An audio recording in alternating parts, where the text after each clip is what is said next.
എല്ലാ കൂട്ടുകാർക്കും ലത സജി വേൾഡിൻ്റെ ഒരു പുതിയ വീഡിയോയിലേക്ക് സ്വാഗതം. SCRTയുടെ 6ാം ക്ലാസ്സിലെ കേരള പാഠാവലിയുടെ ലാസ്റ്റ് ടേമിലെ പാഠഭാഗം, അത് യൂണിറ്റിലാണ് നമ്മൾ കഴിഞ്ഞ വീഡിയോയിൽ ചെയ്തത്. അന്നത്തെ വീഡിയോയുടെ ബാക്കി ഭാഗമാണ് ഈ വീഡിയോയിൽ. അപ്പോൾ സ്കൂളൊക്കെ തുറക്കാറായി, നമുക്ക് പാഠപുസ്തകങ്ങളിലേക്ക് മടങ്ങേണ്ട സമയമാണ്. ഇനി നമുക്ക് കളികളുമൊക്കെ മാറ്റി വെച്ച് ലാസ്റ്റ് ടൈമിലെ പാഠഭാഗത്തേക്ക് കിടക്കാം. അപ്പോൾ കഴിഞ്ഞ ദിവസം പറഞ്ഞതിൻ്റെ ബാക്കി ഭാഗമാണ് ഈ വീഡിയോയിൽ. അപ്പോൾ നമുക്കിനി വീഡിയോയിലേക്ക് പോവാം. നിലാവിലാണത് കാഴ്ചയാണ്. അപ്പം നിലാവും കൂടെ മായുകയും പിന്നെ തെളിയുകയും ചെയ്യുമല്ലോ. അപ്പം അങ്ങനെയുള്ള ആ നിലാവത്ത് കണ്ടൊരു കാഴ്ചയാണ് ഇദ്ദേഹം ഇവിടെ വിവരിച്ചിരിക്കുന്നത്. പിറ്റേന്ന് സന്ധ്യയ്ക്ക്, അഥവാ അന്നത്തെ അത് കഴിഞ്ഞു, പിറ്റേന്ന് സന്ധ്യയ്ക്ക് ലിവിങ്സ്റ്റണിലെ എൻ്റെ ഗുജറാത്തി സുഹൃത്തിനെയും കൂട്ടി ഞാൻ വെള്ളച്ചാട്ടത്തിന് അടുക്കലെത്തി. ഈ വിക്ടോറിയ വെള്ളച്ചാട്ടത്തിൻ്റെ അടുത്ത് ചെകുത്താൻ്റെ കുത്തിത്തിരിപ്പ്, അത് ഒരു ഭാഗത്തിന് നൽകിയിരിക്കുന്ന പേരാണ് ഡെവിൾസ് കാട്രാക്ട് എന്ന് വിളിച്ചു വരുന്ന ഏറ്റവും തെക്കുഭാഗത്തുള്ള വെള്ളച്ചാട്ടത്തിൻ്റെ അടുക്കൽ ഞങ്ങൾ കുറേ നേരം ഇരുന്നു. അപ്പം നമ്മൾ അവരോടൊപ്പം ഉണ്ട് കേട്ടോ. ആ വെള്ളച്ചാട്ടത്തിൻ്റെ അടുത്ത് നിങ്ങളും ഞാനും എല്ലാം ഉണ്ട്. സൂര്യാസ്തമയത്തിൽ വെള്ളച്ചാട്ടത്തിൻ്റെ ഭംഗി ആസ്വദിച്ചു. 3-ാം ദിവസം പ്രഭാതത്തിൽ ഞാൻ വീണ്ടും അവിടെ എത്തിച്ചു. അപ്പം വീണ്ടും 2 ദിവസങ്ങൾ കഴിഞ്ഞ ശേഷം വീണ്ടും അദ്ദേഹം അവിടെ എത്തിച്ചേർന്നു.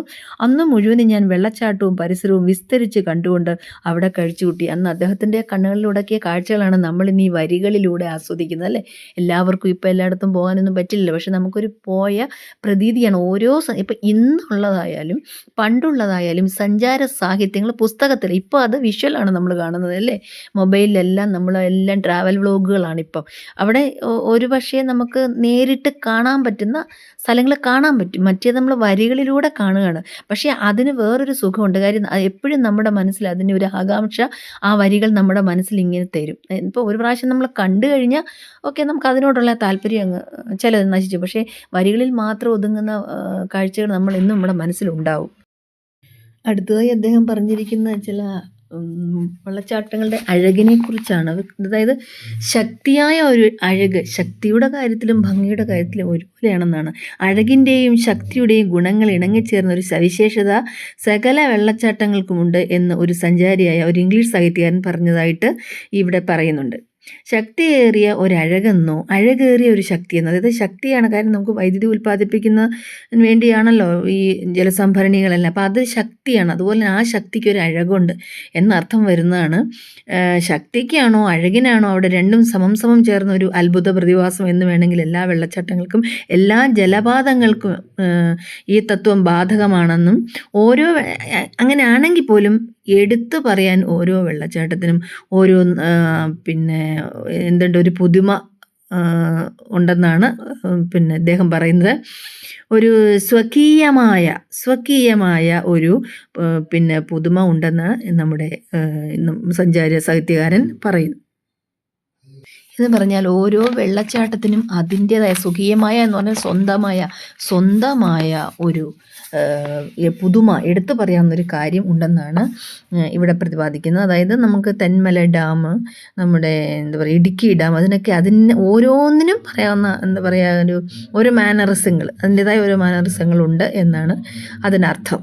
ഒന്നുകിൽ വലിപ്പത്തിൽ അല്ലെങ്കിൽ ജലപാതത്തിൽ, അങ്ങനെ ഓരോന്നും ഓരോരോ പ്രത്യേകതകൾ എല്ലാ വെള്ളച്ചാട്ടത്തിനും എടുത്തു കാണാം. പറഞ്ഞതിൻ്റെ ഒരു ഉദാഹരണം എന്ന പോലെയാണ് സാംബസി ജലപാതത്തിൻ്റെ പ്രത്യേകത ഈ പാഠത്തിൽ പറയുന്നുണ്ട്. അത് വളരെ ഉയർന്ന, നമ്മുടെ കുറ്റാലം ജലപാതം പോലെ ഒന്നും വളരെ ഉയരത്തിന്ന് കീഴോട്ട് പതിക്കുന്നതല്ല. സാംബസി ജലപാതത്തിൻ്റെ പുതുമ എന്ന് പറയുന്നത് നിരന്ന സ്ഥലത്ത് വെച്ച് ഒരു വെള്ളച്ചാട്ടമായി തീരുന്നു എന്നുള്ളതാണ് അതിൻ്റെ പ്രത്യേകത. അതായത് നദി ഉയർന്ന കുന്നിൽ നിന്നോ പാറക്കെട്ടിൽ നിന്നോ പെട്ടെന്ന് കീഴ്പോട്ട് ചാടുകയല്ല ചെയ്യുന്നത്. അതായത് സാംബസി ജലപാതത്തിൻ്റെ കാര്യമാണ്. സമതലത്തിലൂടെ പ്രവഹിച്ചുകൊണ്ടിരിക്കെ ഗംഭീരമായൊരു പിളർപ്പിലേക്ക് വഴുതി വീണുണ്ടായതാണ് ഈ സാംബസി ജലപാതം. അതായത് കുറേ പരന്നിങ്ങനെ ഒഴുകുന്ന കൂട്ടത്തിൽ ഒരു പാറ പിളർന്ന ഒരു ഭാഗം എത്തുമ്പോൾ അവിടുന്ന് കീഴോട്ട് പതിക്കുന്ന, അങ്ങനെയാണ് ജലപാതം എന്ന പേര് പോലും അവിടെ വന്നിരിക്കുന്നത്.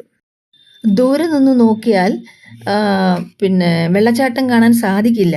ആകാശത്തിലേക്ക് ഉയരുന്ന നീരാവി പടലങ്ങളും ആ നിരന്തര ആരവവും ഗംഭീരമായൊരു ജലപാതത്തിൻ്റെ സാന്നിധ്യം വെളിപ്പെടുത്തുന്നുണ്ടെന്നതല്ലാതെ ശരിയായ ചാട്ടം കാണണമെങ്കിൽ അതിനെതിരെയായി അടുത്ത് തന്നെ ചെന്ന് നിൽക്കണം എന്നാണ് അദ്ദേഹം 340 അടി ദൂരെ മുന്നിൽ അത്രയും അടുത്ത് ചെന്നെങ്കിൽ മാത്രമേ അതൊരു വെള്ളച്ചാട്ടം അല്ലെങ്കിൽ ആ വെള്ളച്ചാട്ടത്തിൻ്റെ ശരിയായ രൂപം നമുക്ക് മനസ്സിലാക്കാൻ സാധിക്കുള്ളൂ അത്രേ. അതൊരു വെള്ളച്ചാട്ടമാണെന്ന് അറിയുന്നത് എങ്ങനെയാണെന്നാണ് പറഞ്ഞിരിക്കുന്നത്. ഈ വെള്ളം താഴേക്ക് പതിക്കുന്ന ആ സ്ഥലത്തിൻ്റെ മുകളിൽ ആ വെള്ളത്തിൻ്റെ ശകലങ്ങൾ ആ തെറിച്ചു പോകുന്ന അതിനെ ഒരു പുകപടലമായിട്ടാണ് നമുക്ക് നോക്കിയാൽ കാണുന്നത്. ആകാശത്തിലേക്ക് ഉയർന്ന നീരാവി പടലങ്ങളും ആ നിരന്തരമായ ഗംഭീരമായ അതിൻ്റെ ശബ്ദവും കൊണ്ടാണ് അത് നമുക്ക് മനസ്സിലാകുന്നത്. കൂട്ടുകാരെ, വീഡിയോയ്ക്ക് ലെങ്ത് കൂടുകയാണ്. പല വീഡിയോകളിൽ കൂടെ മാത്രമേ ഇതിൻ്റെ മുഴുവൻ കാര്യങ്ങൾ നമുക്ക് പറഞ്ഞ് മനസ്സിലാക്കാൻ സാധിക്കുകയുള്ളൂ. അപ്പോൾ എല്ലാ കുട്ടികൾക്കും വീഡിയോ ഇഷ്ടപ്പെട്ടാൽ ലൈക്കും ഷെയറും സബ്സ്ക്രൈബും ഒക്കെ ചെയ്യണേ. ബാക്കിയുമായി അടുത്ത വീഡിയോ